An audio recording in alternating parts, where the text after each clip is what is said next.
윤리학상 제17강 실학과 정약용입니다. 한번 시작해 보도록 하죠. 실학이란 무엇이냐? 조선 중기 이후 사회가 변화되면서 생기게 된 것인데, 특히나 고정학이라든가 서학의 영향을 많이 받았습니다. 서학이라 하면 서양의 학문이죠. 그래서 이러한 실학, 고정학, 청나라 고정학과 실학의 영향을 받고, 또 조선 중기 이후의 사회 변화, 거기다가 이 상리학의 한계가 드러나게 되면서 그런 것들을 극복하기 위해서 나온 것이 실학입니다. 실학의 특징은 이름 그대로 실용적이고 실천적이며 실증적인 전혀 새로운 유학입니다. 많은 학생들이 헷갈리는데 분명히 유학입니다. 실학에는 세 가지 학파가 있는데요. 이런 실학의 학파 한번 보도록 합시다. 첫째 학파는 경세치용학파입니다. 경세치용학파는 농업 분야의 개혁을 통해서 현실 사회 문제를 해결하려고 하죠. 둘째는 이용후생학파입니다. 이용후생학파는 상공업으로서 사회 복지를 달성하겠다라는 거죠. 경세치용이 농업 분야에 있다면 이용후생은 경제성 상공업이고, 상공업 통한 경제성장을 통해서 사회가 복지를 달성한다고 합니다. 다음 세 번째 실사고작파, 사실로서 옳음을 구한다. 그래서 사실에 근거하여 진리를 탐구하려는 객관적이고 실증적인 학문 태도를 지향하고 있는 것입니다. 대표자로는 김종호, 주작 김정희 등이 있네요. 자, 이러한 세 학파 중에서도 우리가 배울 사람은 오늘 경세치용학파에 속하는 정약용입니다.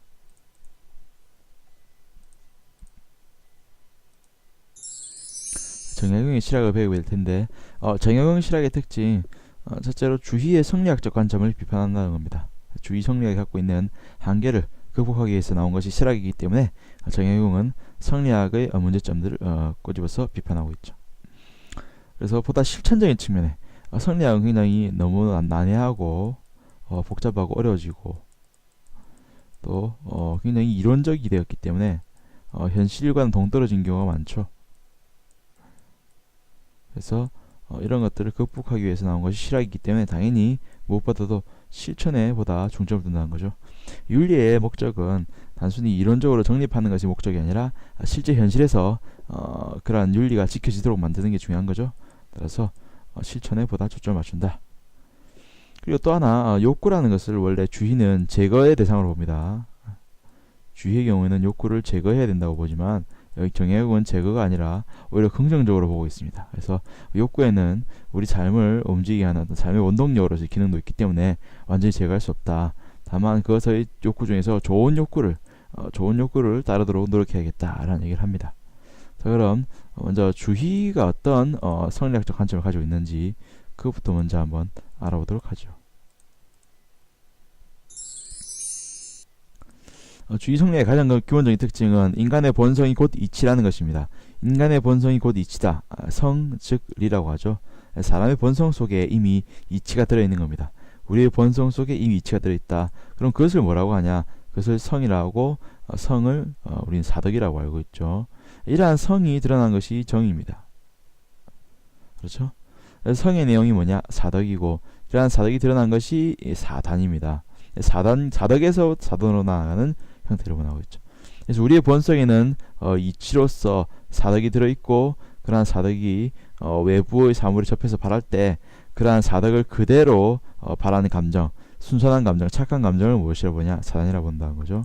사덕의 내용은 인의예지이고, 인의예지가 드러난 것이 측은수호 사양시비의 네 가지 감정입니다. 측은지심, 수호지심, 사양지심, 시비지심. 그래서 감정이라는 것은 우리의 도덕적인 감정, 도덕을 행하려는 감정은 저 안에 우리의 본성 속에 저 깊은 곳에 숨어있는 도덕의 이치인 사덕이 드러난 것이죠. 사단이라는 도덕적인 감정은,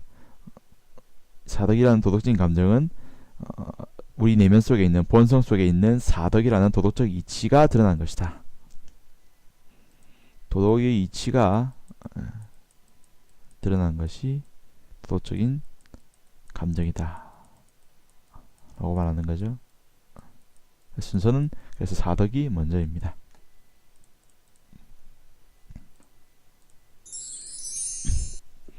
정약용은 그래서 성정리 아까 봤지만 이 두 가지 모두를 비판합니다. 이 부분과 이 부분 모두 비판하는데 먼저 우리는 성정리를 어떻게 비판하고 있는지 그 부분을 살펴보도록 하죠. 그래서 그런 성정리 비판하면서 나온 것이 성기호설입니다. 본성이 기호다 이 말이죠. 기호라는 것은 무엇입니까? 우리 기호식품 알고 있죠. 기호식품. 기호식품의 의미는 사람들이 이 식품을 좋아하는 사람도 있고 싫어하는 사람도 있고 경향이 다르다는 거죠. 어떤 사람은 커피를 좋아하기도 하지만은 어떤 사람은 커피를 싫어하기도 하죠. 그래서 커피는 기호식품입니다. 기호식품은 좋고 싫고가 다르다는 거죠. 그래서 우리 마음 안에는 실제 본성 안에는 리가 들어있는 것이 아니라는 겁니다. 리가 들어있는 것이 아니라 기호가 들어있다는 거죠. 그래서 본성은 리가 아니다. 그래서 우리 본성 자체가 완전히 선하지는 않다고 볼 수 있겠죠. 우리의 본성 전체가 완전히 선하다고 볼 수는 없겠죠. 선천적인 것은 아니라는 겁니다. 선은. 그래서 두 가지 기호가 있다. 첫째, 그래서 영지의 기호가 있다. 영지의 기호는 하늘이 우리에게 내려준 것입니다. 이 하늘이 우리에게 내려준 기호는 당연히 도덕적인 기호겠죠. 그래서 선을 좋아하고 악을 부끄럽게 여기는 기호로서 도덕적인 기호입니다. 본래 동양에서는 항상 늘 말하지만 천이라는 것은 어떤 도덕의 근원이죠. 유학은 늘 그렇습니다. 도덕의 근원입니다.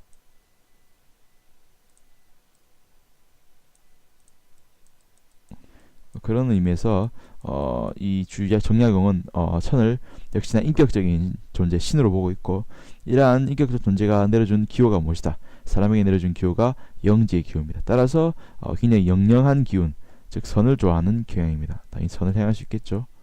하지만 인간이 영지의 기호만 지닌 것은 아닙니다. 형구의 기호라는 것도 지니고 있죠. 형구 말 그대로 몸 그리고 우리의 각종 이 귀, 눈, 입 같은 이런 구멍들에서 나오는 기호다. 그래서 이 부분은 동물들과 공유하고 있는 부분입니다. 동물적인 기호죠. 본능입니다. 본능. 그래서 본능적 기호다 말하고 싶겠습니다. 사람은 기호가 있는데 그 기호가 두 가지가 있습니다.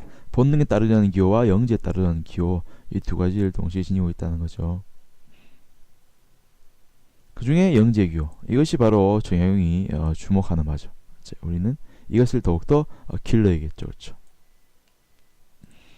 도덕적인 상이라는 건 이런 겁니다. 우리 항상 인간은 그래서 이 두 가지 기호가 항상 충돌하는 상황을 보게 된다는 거죠. 충돌.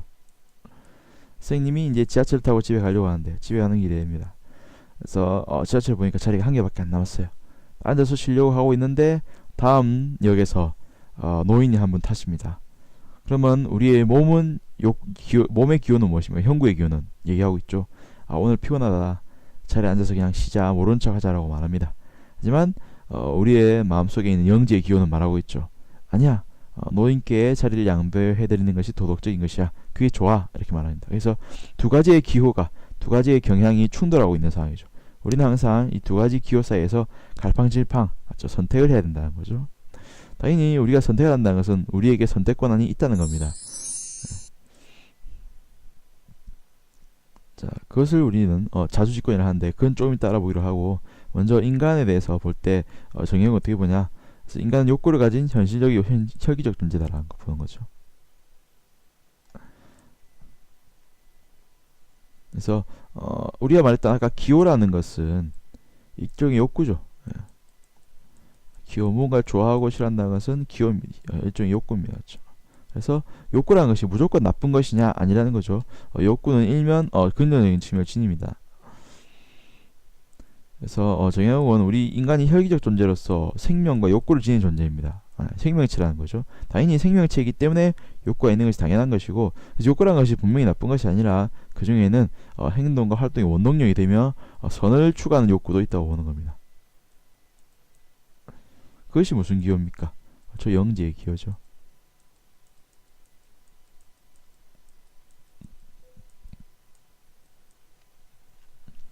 그래서 선생님은 방금 두 가지 욕구가 충돌하고 있었습니다. 하나의 욕구는 뭐였습니까? 몸의 욕구, 쉬고 싶다, 자리에 그냥 앉아있자, 할아버지가 노인을 무시하자라고 하는 욕구와 또 하나의 욕구는 뭡니까? 난 착해지고 싶어, 난 착한 사람이야, 이 착한 선을 행하고 싶어라는 욕구, 이 두 가지가 충돌하는 사람입니다.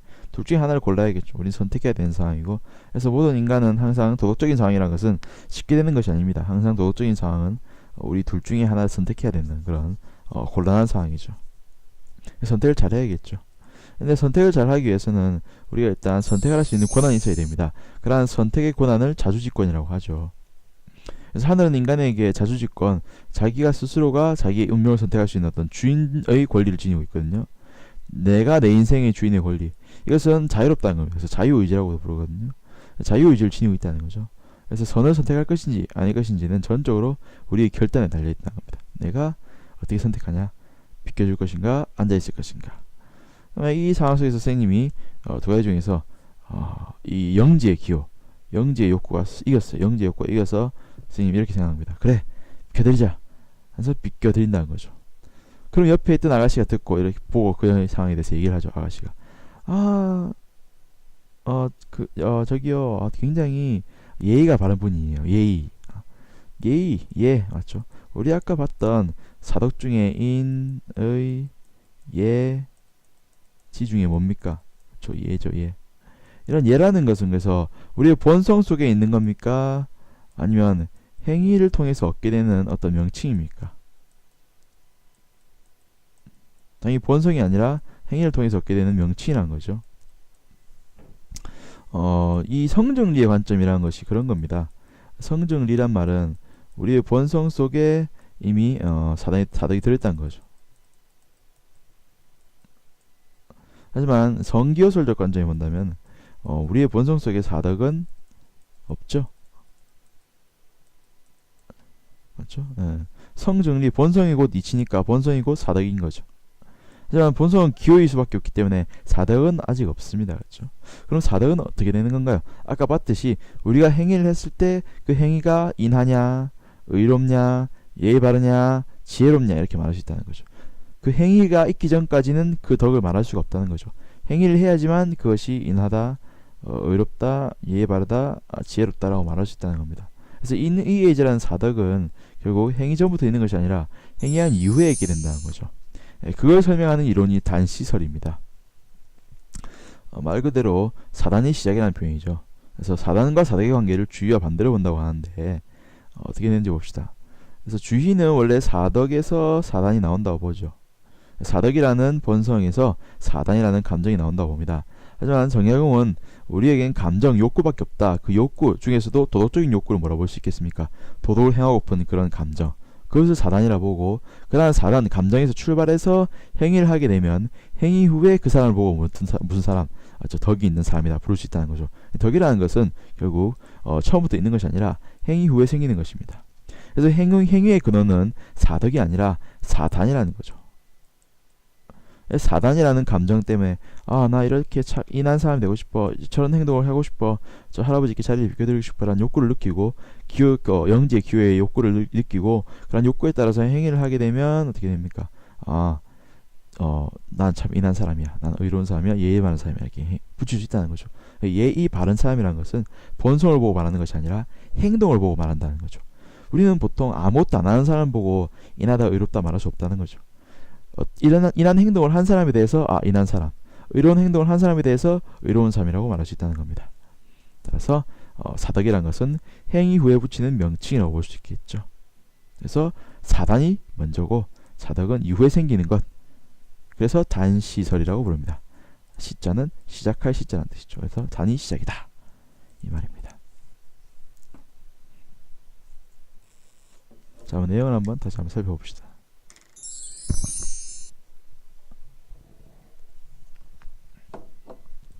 그래서 주희의 경우에는 성정리이기 때문에 사덕이 본성에 내재해 있다고 봐요. 그래서 사덕에서부터 사단으로 나아갑니다. 반면 정약용은 성이 리가 아니라 단순히 기호일 뿐이죠. 그 기호에는 도덕적인 기호인 영지의 기호가 들어있습니다. 따라서 그런 영지의 기호에 따른 욕구를 뭐라 하냐? 사단이라고 한다. 사단이 먼저인 겁니다. 감정이 먼저고, 그런 사단에 따라서 행위를 하게 된다면 그런 사람을 보고 우리는 뭐라 부릅니까? 참 덕이 있는 사람이다, 사덕은 이후에 형성되는 것이고 생기는 것이고 이후에 붙게 되는 명칭이라는 거죠. 네, 그래서 이 부분 여러분들 한번 주목해 보기 바랍니다. 자, 프린트 내용을 한번 다시 읽어보시고 다음 문제를 한번 풀어볼게요. 자, 문제 먼저 한번 보시고 풀어보기 바랍니다. 무엇이 답일지. 자, 볼까요? 다음을 주장한 조선시대 사상가 입장으로 옳은 것은 성이란 마음 전체를 가리키는 말이 아니라 마음 안에 있는 좋아하고 싫어하는 경향. 자, 이걸 뭐라고 배웠습니까? 예, 기호라고 배웠죠. 따로 떼어 거기에 붙인 일입니다. 하늘이 주신 성은 선을 즐거워하고 악을 부끄러워한다. 천이 준 것이 뭡니까? 이게 영지의 기호죠. 또 하나 하늘은 인간에게 자주지권을 주어 부여했다. 선을 행하고자 하면 선을 행하고 악을 행하고자 하면 악을 행할 수 있도록 해주었다. 정해진 방향이 없고 그 권한이 자기 자신에게 있는 것이다. 자주지권이라는 것은 모든 권한이, 그 선택의 권한이 나에게 있다는 얘기입니다. 자, 지문 하나 살펴볼까요? 1번 인간의 혈기란 우주의 기회를 말한다. 우주의 기라는 건 맞죠? 맞죠. 어떤 물질적인 요소죠. 근데 여기서 혈기는 그런 물질적인 요소를 말하는 것이 아니라 어떤 인간의 욕구를 말하는 거죠. 욕구. 생의 욕구. 물질인 것과 전혀 관계없습니다. 그렇죠? 그래서 1번은 X. 2번 도덕적인 삶을 위해서는 욕구를 제거해야 됩니까? 아니요. 도덕적인 욕구도 있단 말이죠. 그 부분은 살려야 되는 거죠. 다른 욕구를 죽여야겠죠. 3번 인간의 본성은 하늘이 주해준 순수한 이치. 이건 뭡니까? 하늘이 부여해준 순수한 이치. 본성은 곧 이치다. 성증리죠. 정약용은 성증리를 비판하죠. 우리의 본성 속에 이미 이치가 들어있는 것은 아니죠. 따라서 이것은 아니고. 4번 인의 덕은 행위를 한 후 형성되는 것이다. 맞죠? 인의 예지. 사덕은 행위 후에 만들어지는 것이다 라고 말했습니다. 답은 4번. 5번 우리의 본성 속에 사덕이 드러나는 것이 사단이다.